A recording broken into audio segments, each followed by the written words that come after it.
Welcome. In today's video, I'll be showing you how to save a PowerPoint to your USB flash drive. So the first thing that you need to do is to open your PowerPoint slides that you want to save, and after that you need to navigate to the file section on the top right as you see right here. After you do that, you need to find the save as button as you see from here from the sidebar, and now you need to write a name for your PowerPoint slides right here. So you can write any name you like for this PowerPoint slides.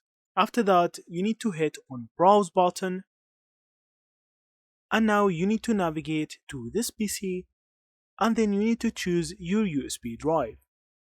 After that, you need to click on the save button as see from here on the down right corner. And that's it. That's how you actually save your PowerPoint slides to your USB flash drive. Thank you for watching and see you in the next videos.